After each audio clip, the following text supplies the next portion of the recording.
Assalamualaikum warahmatullahi wabarakatuh. Apa kabar anak-anak? Semoga selalu sehat ya. Hari ini kita akan mempelajari materi klasifikasi makhluk hidup. Coba lihat anak-anak, itu adalah gambar sepeda motor. Kita tahu ya, sepeda motor ini bisa bergerak dan memerlukan energi dari bahan bakar, bensin. Kemudian bahan sepeda motor ini nanti juga mengeluarkan zat sisa berupa asap kendaraan bermotor. Sama halnya manusia. Manusia bisa bergerak, memerlukan energi dari bahan makanan yang kita makan. Kemudian manusia mengeluarkan zat sisa berupa urin dan juga feses. Nah, anak-anak, apa bisa dikatakan bahwa sepeda motor itu sama dengan manusia? Nah, untuk lebih jelasnya, kita pelajari bab ini ya. Jadi, ciri-ciri benda di sekitar kita itu ada dua anak-anak. Ada benda tak hidup alamiah dan benda tak hidup buatan. Nah, benda tak hidup alamiah itu benda-benda yang berasal dari alam. Contohnya tanah, batu, pasir, dan logam, tanpa campur tangan manusia. Sedangkan benda tak hidup buatan, itu benda tak hidup buatan yang merupakan benda yang dibuat atas campur tangan manusia. Contohnya meja, kursi, mobil, dan robot.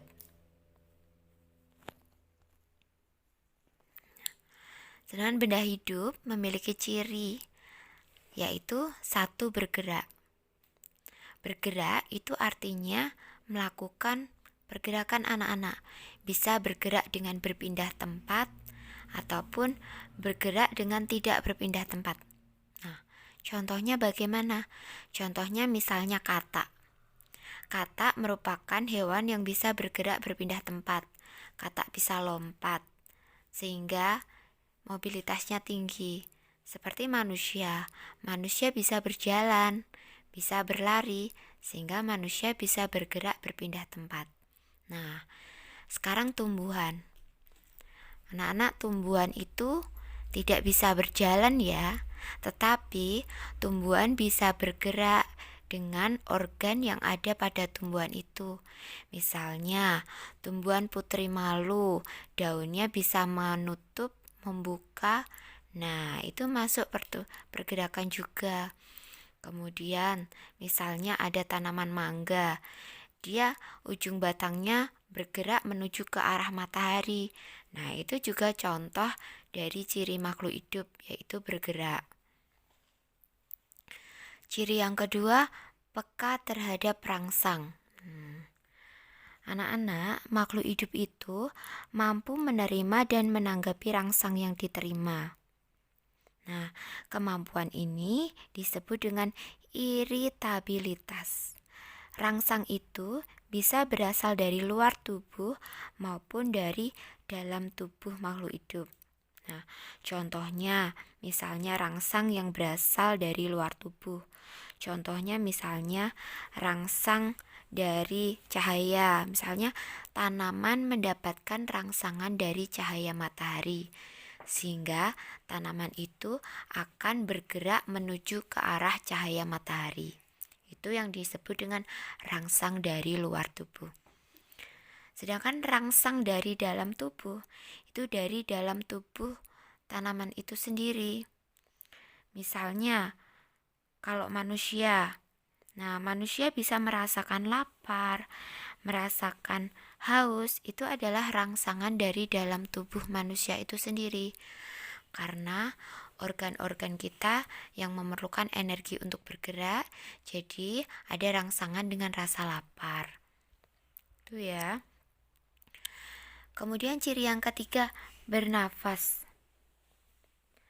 Anak-anak tahu ya bahwa sebagian besar makhluk hidup itu memerlukan oksigen dari lingkungan untuk bernapas.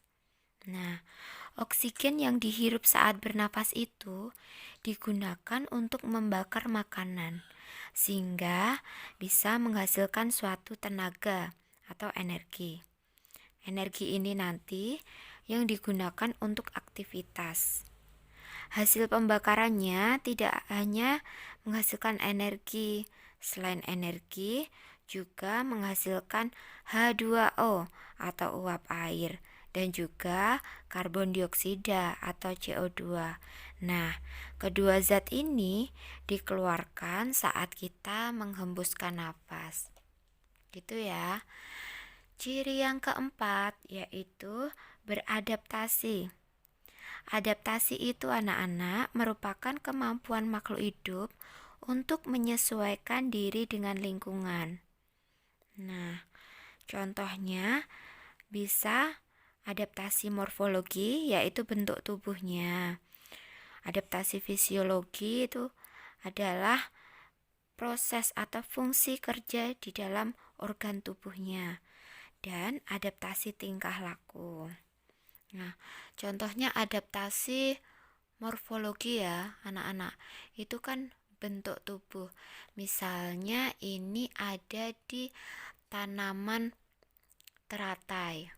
Tanaman teratai itu ya kan memiliki bentuk morfologi daun yang lebar, kemudian tipis. Nah, fungsinya untuk memperbanyak penguapan karena teratai hidupnya di tempat lembab, jadi dia harus melakukan banyak evaporasi. Ada lagi misalnya paruh burung. Antara burung pemakan daging dengan burung pemakan biji memiliki bentuk paruh yang beda karena disesuaikan dengan makanannya. Ada lagi anak-anak misalnya bentuk kaki bebek dan ayam. Meskipun mereka sama-sama unggas, tapi memiliki habitat atau tempat hidup yang beda. Maka bentuk kakinya menyesuaikan dengan habitatnya. Bebek yang suka di tempat lembab, suka berenang, memiliki bentuk kaki yang berselaput, yang berfungsi untuk berenang, memudahkan dia berjalan di tempat yang becek berlumpur. Sedangkan ayam yang berada di tempat darat, dia memiliki kaki yang tidak berselaput. Nah, sudah jelas ya untuk bentuk morfologi. Sekarang untuk adaptasi fisiologi, itu dari kerja tubuhnya. Ini bisa kita lihat dari kadar eritrosit, hemoglobin. Manusia yang berada di dataran rendah dengan manusia yang di dataran tinggi itu memiliki kadar eritrosit berbeda anak-anak. Jadi eritrosit itu kan fungsinya untuk mengikat oksigen. Nah, jadi orang yang berada di dataran rendah tentu memiliki kadar eritrosit yang beda dengan orang dataran tinggi.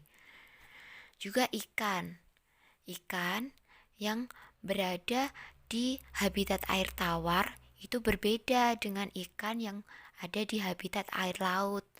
Karena kadar garamnya yang ada di laut itu kan berbeda. Sedangkan yang di air tawar itu kan memiliki kadar garam yang rendah. Jadi nanti dia melakukan fungsi kerja tubuh atau fisiologi yang berbeda pula. Kemudian adaptasi tingkah laku. Nah, contohnya apa misalnya? Cicak. Nah, anak-anak cicak itu saat kita sentuh atau dia merasa terancam oleh mangsanya, maka dia akan memutuskan ekornya. Itu yang disebut dengan adaptasi tingkah laku. Selanjutnya, ciri yang kelima adalah memerlukan makanan. Jadi makhluk hidup memerlukan makan untuk bertahan hidup. Makanan ini nanti digunakan untuk pertumbuhan, mengganti sel yang rusak, dan juga menghasilkan tenaga untuk melakukan aktivitas dan perkembangbiakan.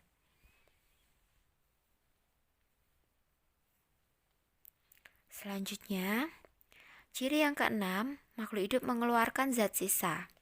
Jadi, Zat sisa itu merupakan sisa dari metabolisme yang sudah tidak diperlukan oleh tubuh. Bahkan itu bisa mengganggu atau bersifat racun apabila tidak dikeluarkan. Nah, proses ekskresi atau pengeluaran zat sisa itu ada pada ginjal, kulit, paru-paru, dan hati. Pada ginjal itu mengekskresikan urin, pada kulit mengekskresikan keringat, pada paru-paru mengekskresikan CO2 dan H2O, sedangkan pada hati ini nanti menghasilkan atau mengekskresikan zat empedu ya anak-anak ya. Ciri yang ketujuh yaitu berkembang biak. Anak-anak bisa ya berkembang biak, misalnya ayam bertelur, telur nanti menetas menjadi itik. Nah, itu berarti dia melakukan perkembangbiakan. Nah, makhluk hidup atau hewan itu ada yang berkembang biak secara ovipar, ovovivipar, dan vivipar. Sudah paham ya, ini materi di SD. Dan ciri yang ke-8, tumbuh dan berkembang. Kita tahu manusia itu mengalami fase pertumbuhan dari masih bayi, kanak-kanak, remaja, menjadi dewasa, sampai nanti lansia. Nah, dari proses pertumbuhan ini anak-anak, nanti akan terjadi pertambahan ukuran tubuh.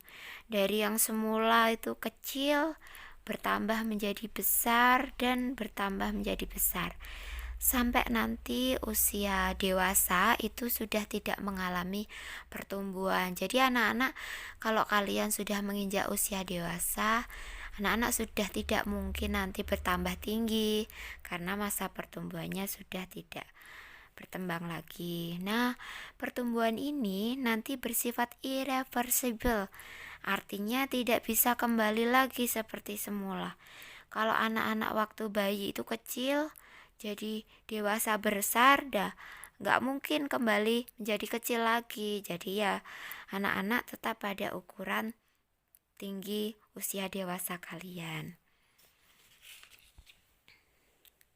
Dan ciri yang ke-9, memiliki bahan genetiknya. Pada inti sel kita itu terdapat yang namanya materi genetik, ada DNA. Nah, di DNA ini nanti mengandung materi genetik yang banyak ya anak-anak.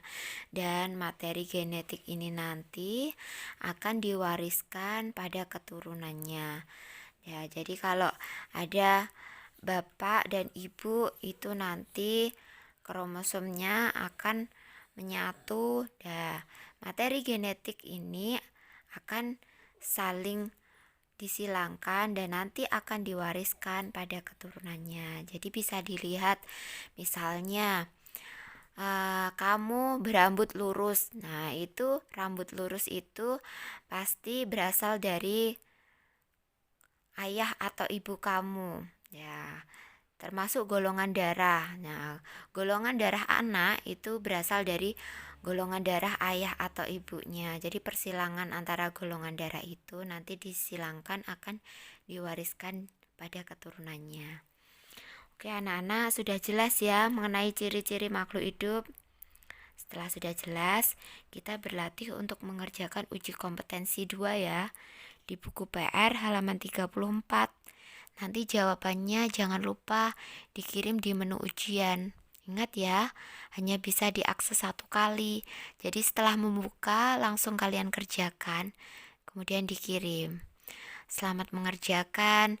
Wassalamualaikum warahmatullahi wabarakatuh.